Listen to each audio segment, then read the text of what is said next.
Let's take you now to Cape Town International Convention Centre, where my colleague Vuyo Mvoko is following the proceedings. Vuyo, good evening. Thank you so much for joining us. It's been a very long day, and it seems like it's going to be a very long night still, with burning the midnight oil with the voting of the president into the 7th administration. But I believe you are with the newly elected Deputy Speaker. Well, thank you, Katleho. I am indeed joined by the newly elected Deputy Speaker of the National Assembly, Dr. Annelie. Lotriet, congratulations are in order. Thank you so much. I appreciate it. Were you involved at all in all caucuses and discussions around your nomination?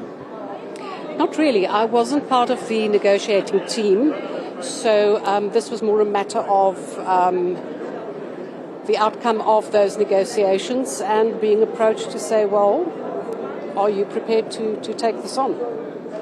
And what persuaded you? I think my passion for Parliament and the fact that I think that Parliament can be much more effective and should play a much more important role in South Africa's democracy. So I think that was my motivation, and I trust that I can live up to that. Did you have an option to say no? Yes, I had an option. You decided not to exercise it, obviously. 15 years in Parliament, what have you learned about the institution? Well, I have learned when I came in 2009 that it was a very vibrant Parliament with specific decorum, and then things started to turn in a different way. What I have learned is that Parliament can be very powerful if it is managed properly, and I think there are so much potential.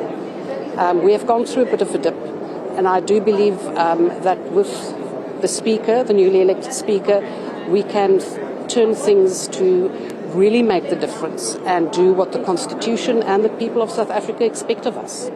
In what different way these things stand? What was that dip?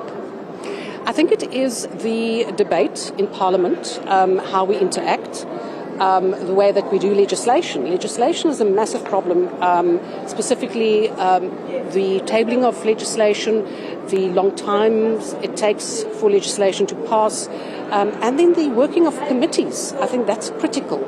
Our committees can be much more active, much more, I think, influential, and places where there can be real debate and not only a rubber stamp. And I think, unfortunately, Parliament has become a bit of a rubber stamp. It should be a place where we do legislation, where we hold the executive to account. So I think we can turn back to what is expected of us. What do you think is responsible for the poverty of ideas or the low levels of debate? Because remember, I mean, whoever is in Parliament as a member, these are people who have been sent there by their respective political parties. So if political parties don't give Parliament their best, then that's going to be reflected in the quality of the debates that are taking place there. Well, I think the fact that the electorate spoke this election changes things. In the past, I think the electorate just went along with everything, but now we actually have the people saying to us, well, you're not doing a good job. You have to make a new plan. You have to have a new kind of government. So I think we must now respond to that call. Of course, I mean, it's not just about the low levels of debate, or it's also about behaviors. It's also about attitudes. Some people or political parties go in there with different attitudes, and motives. Indeed, and we have seen that. But that is part of a democracy. Those parties have received enough votes to be represented in Parliament, and therefore we must just manage it. And I think if one goes in with the attitude of accepting different views, respecting different views, it could go a long way. Instead of being very belligerent, hostile, I think we can perhaps get more buy-in and support. Well, I mean, if what happened today here is anything to go by, the likelihood of you getting less of that is slim. If anything, things could actually get worse than we have seen over the past few years. I know, and I really hope it doesn't. The country doesn't deserve it. We all know the state in which our country is in, our economy is in. People are suffering. And it's not for us to play in Parliament and try and manipulate situations and abuse situations. So I hope there's a measure of sanity and maturity in this new dispensation. Of course, I mean, your troubles won't start and end with those who are standing in opposition to you. Your big partner in the form of the African National Congress has its own problems that may also play themselves out during the course of this term. The question is whether there's an understanding between the two of you, and I may add the IFP into the equation, that as to how exactly you're going to handle things as a legislature.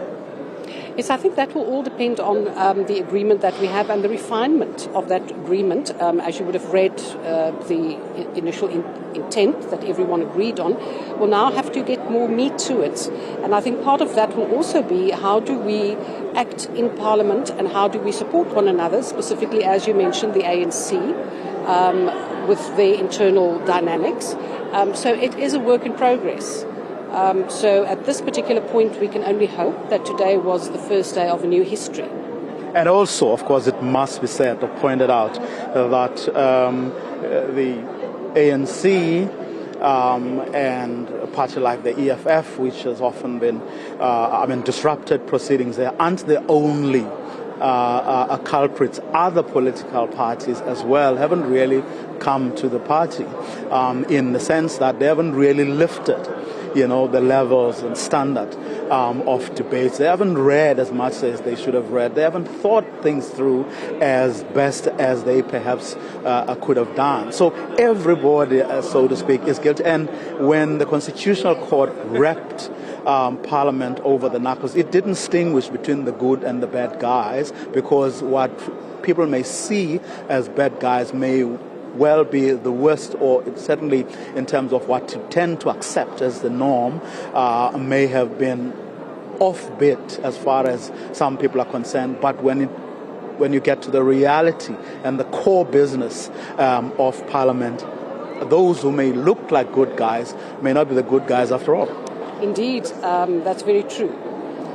We cannot be fooled by perceptions and specific attitudes. So one will have to listen to the actual argument, the merit, the substance of what is being said. It might be said in a way or dealt with in a way that is not the norm, but you have to look at substance and then give credit. And I think that is what I would like to do, is to actually listen to people and not have preconceived ideas, but knowing full well that you cannot have a house in disorder.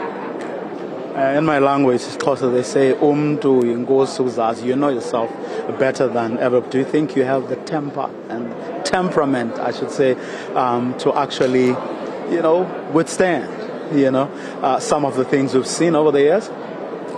Well, I've been looking at it. I was part of it in the sense of being a spectator. And yes, it will take a lot of patience, constraint, but I do believe that given my temperament, and it's not a first term, I've had another career before Parliament, that I would hopefully be able to manage it. And for the sake of South Africans, what is that which you reckon prepared you for this time? I think I've had a long career in academia. I've always worked with young people in times when things were quite rough. I think my experience in the past 15 years in Parliament, in different committees, powers and privileges, ethics, all those committees have given me enough knowledge of the rules, the Constitution, and to not just try and wing it, but to actually have an in-depth knowledge. And lastly, the person you're going to work very closely with, the Speaker, Ms. Toko Didiza, what do you think of her, and how well do you think you'll be able to work together? I have the greatest of respect for her. I think I have not known her very, real personally, but we have met in the past in different committees. But I do think that she is the right person at this particular point. Lotriet, thank you very much, and once again, congratulations. Dr. Annelie Lotriet, who of course has just been elected the Deputy Speaker of the National Assembly.